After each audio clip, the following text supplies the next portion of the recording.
Have you ever had a goal, maybe a personal or professional goal, and you wanted it so bad, but you never went for it? Or have you ever gotten something so great, but then you sabotage it and you don't know why? I know one thing to be true, and that is that you can have a vision for something that you want. You can actually even believe it's possible for you. You can work so hard. You can read all the books, get all the tactical business takeaways. But if deep down inside, you do not believe you're worthy of it, you'll never get it. Or you'll sabotage it along the way. So I've been a Denny's waitress. Love that job. I've also launched a business in my living room, scaled it to over 1,000 employees, and I'm one of just a handful of women in the entire world who has built a $1 billion business from scratch. And there's two things that I know for sure along the way, and one is that God can dream a bigger dream for us than we can for ourselves, beyond a shadow of a doubt. And the second thing is, when it comes to your business, to your leadership, to your relationships, to your life, you will only ever achieve that dream he has for you if you learn to believe you're worthy of it. So I wanna open up by thanking Global Leadership Network. Thank you so much for inviting me here today, one of the most incredible conferences in the world. I was in the audience, watching everyone yesterday. Thank you for inviting me here to talk about my new book, Worthy. It's called Worthy. I've been spending the past few years of my life pouring myself into it. It's the best work of my life, donating 100% of the proceeds, and it's on pre-order now. But I'm here today to talk about 3 of the 24 tools on how to build unshakable self-worth. 3 of the 24 tools in it on how to build unshakable self-worth. Because when I imagine a world where each and every one of us actually believe we are worthy of God's calling he has on our life, that is when we stop underestimating ourselves. And that is when we don't risk doubting ourselves out of our own destiny, right? And that is when we actually start to become unstoppable and we start to become all of who he's called us to be. So the first tool I'm gonna talk to you about today was one of the biggest breakthroughs in my life.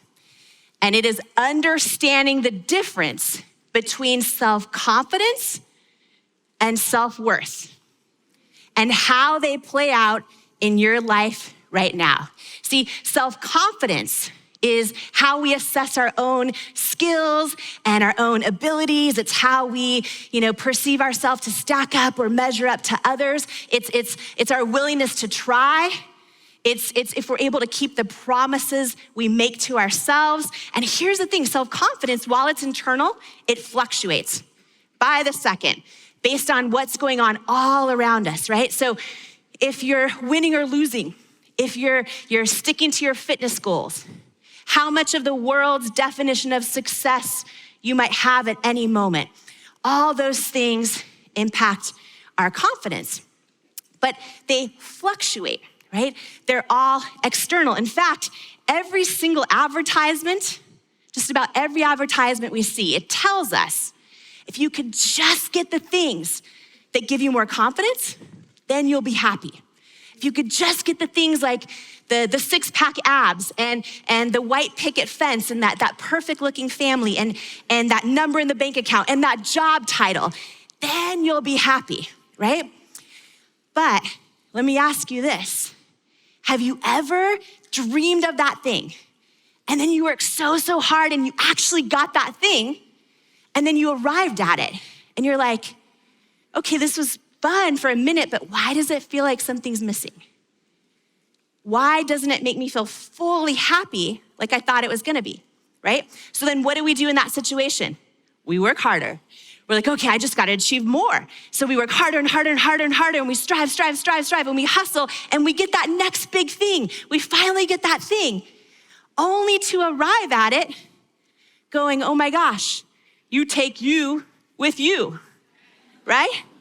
You arrive at that thing and you're like, why don't I still feel this ultimate feeling of fulfillment and happiness that I thought I would? It's because you achieved a lot of things that build self-confidence, but none of those things build self-worth. None of those things build self-worth. Self-worth is the deep internal knowing that you are innately worthy of love and belonging exactly as you are, exactly as God made you, not as you achieve, not as your job title, not as the things going on all around you in the world, but that you are innately worthy exactly as you are. And self-worth can become unshakable when you build it. And it is the only key, right? In partnership with self-confidence, but the only key to arrive at that next thing and actually being fulfilled. Because see, CEOs and leaders and high achievers and so many people everywhere, right? We keep hustling for that next thing and that next thing and that next thing. And we end up at a spot in life, if we are blessed, where we're like, okay, I got a lot of the things and I've built a whole lot of self-confidence. But most people never learn to build self-worth along the way. So they arrive there feeling like something's perpetually missing. And by the way, as leaders, when you think about employee retention and loyalty, a lot of people turn to self-confidence things to do that. Raises, promotions, accolades. If you really want to build retention, you layer in building self-worth. Right? Making sure the people that work for you on your teams feel seen, feel valued, feel worthy. That is how you build retention. And when you understand the difference between self-confidence and self-worth, it will change every aspect of your leadership and your life. Okay, second tool today. When you change your relationship with rejection, you change your entire life. When you change your relationship with rejection, you change your entire life. If you're one of the brave ones, willing to take a risk, willing to launch your business, willing to share with that person you want to be more than just friends. If you're one of the brave ones willing to put your ideas or your art out into the world, you're also one of the ones who is going to inevitably risk facing rejection and failure. And it is the fear of rejection and failure that literally has most of us canceling ourselves out of our own calling before we even try, right? And I wanna ask you a question. I want you to get really, really honest with yourself right now, okay? Think about this for a minute. What is the first thought you have when you face rejection or failure? Probably something you don't share with anyone, but what's that first thought in your head right now when you, and I face rejection and failure almost every day of my life, right? Big ways, small ways. What's that first thought you have to yourself when you face rejection or failure? If you're brave, shout it out. I'm not good enough. I heard someone say I'm a loser. I suck. Unworthy. Yeah. Yep. So for me, most of my entire life, it's been, yep, there's proof I'm not enough. Over and over and over, right? Here's the thing. That thought you just had, that is your current definition of rejection or failure. Okay? Grab a hold of that just for a second. Take note. That thought you just had, that's your current definition of rejection or failure. That's the meaning you're assigning to rejection or failure. And for so many of us, that meaning we assign is so painful that it's what keeps us stuck. It's what keeps us from going after the thing, right?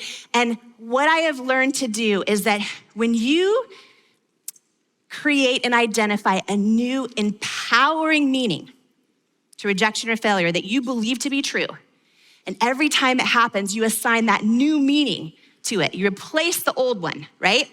It changes everything. So in building my business, we faced hundreds and hundreds and hundreds of rejections. For years, I didn't know how we're gonna make it. And there was one particular season of rejection where I was so down, and I just one day Googled all the people that I admired so much who had built incredible businesses. And here's what I found. All of them have faced tons and tons and tons of rejections, right? They're just the brave ones willing to keep going anyway. So I remember making this decision. Where I was like, okay, right now, I'm gonna start implementing new definitions of rejection when they happen to me. One of the first ones I ever started implementing, right, was every time a rejection would happen to me, instead of me going, oh, yep, proof I'm not enough, I don't have what it takes, right? I don't come from the right family, I don't have I didn't go to the right school, on and on and on and on, all the things that we can so easily doubt ourselves out of our own destiny with. Instead of that, every rejection I started getting, I was like, oh, this rejection's a victory. It means I'm one of the brave ones willing to go for it, right? Every time or another rejection, and I started embracing rejection. I flipped the meaning and I believed it. It has to be true for you. Another new one, I'm gonna share a couple because this is one of the most powerful things you can do in your life. Another one that I love, rejection is God's protection, right?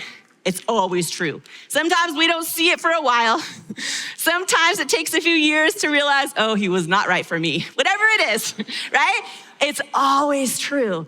Rejection is God's protection. And another big one, and maybe this is for you right now, if you have had someone really hurt you, or maybe it is a family member or a loved one or a friend, someone who you wish loved you the way you need to be loved and they just don't. Or someone who maybe pulled the rug out from underneath you, or a job that didn't see your value and let you go, or never gave you a shot, right? Maybe it's a painful rejection of the past you can assign a new meaning to, or it's something you're going through right now. When I go through rejections like this kind, my favorite go-to definition is this. I imagine God saying to me, oh, you weren't rejected. I just hid your value from them because they're not assigned to your destiny. And I choose to believe it. I choose to believe it. When you change your relationship with rejection, you change your entire life. And learning how to replace your current definitions with new empowering ones is one of the quickest shortcuts on how to get there. And I go into it really, really deep on how to do this in your life in my new book, Worthy. So third and final tool that we're gonna talk about today. Because by the way, let me just ask you one more quick thing. I want you to imagine right now in your life, what would you do if you had no fear of rejection or failure?